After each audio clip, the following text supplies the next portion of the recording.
রুডির বাড়িতে কুমারকে দেখে চমকে উঠলো সোনা। হ্যাঁ বন্ধুরা, আমরা এমনটাই দেখতে পাবো অনুরাগের ছোঁয়া ধারাবাহিকের আজকের পর্বে। দীপাকে এত অমনস্কতা দেখে রূপা বলে, তুমি মাথা ঠান্ডা করো মা, এরকমটা হলে কি করে হবে? তখন দীপা বলে, কি করে ঠান্ডা রাখবো, এই কুন্তলা মহিলাটা ভারী অদ্ভুত। তুই দেখলি না উনি ওনার স্বামীকে দিয়ে কেমন জোর করে কথা বলিয়ে নিচ্ছিল, আর ওই রুডি তো সমানে মিথ্যে কথা বলে যাচ্ছে। আমার খুব দুশ্চিন্তা হচ্ছে রে শোনার জন্য। আমি ওর কাছে যাব। আড়াল থেকে দীপা এবং রূপার কথা শুনে সূর্য বলে, না তোমরা কোথাও যাবে না, তোমরা মার মেয়ে, ওর লাইফে আর ইন্টারফেয়ার করবে না বলেই চলে যায় সূর্য। তখন দীপা বলে, তুই ভাবিস না রূপা, আমরা এমনভাবে যাব যাতে কাউকে কৈফিয়ত দিতে না হয়।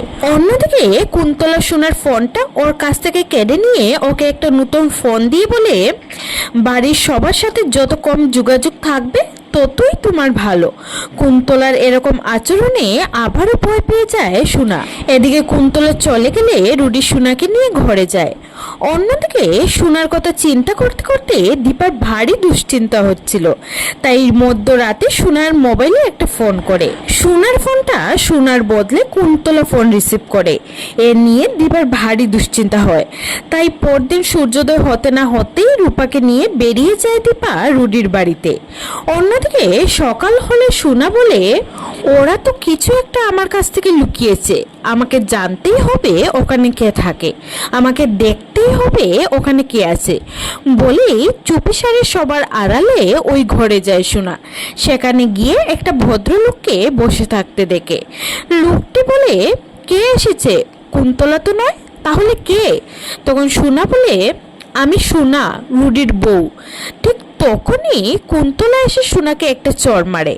এদিকে দীপার আওয়াজ শুনে সোনা দৌড়ে নিচে ছুটে আসে। দীপাকে দেখে সোনা মনে মনে বলে, আমি কি মাকে সবটা বলে দেব? না না, মাকে সব বলে দিলে আমি তো সেই রূপা আর মায়ের কাছে হেরে যাব। না না, আমি হারতে পারবো না, আমাকে জানতেই হবে উনি কে। তো বন্ধুরা, সোনা কি জানতে পারবে কুমার এখনো বেঁচে আছে? তোমাদের কি মনে হয়?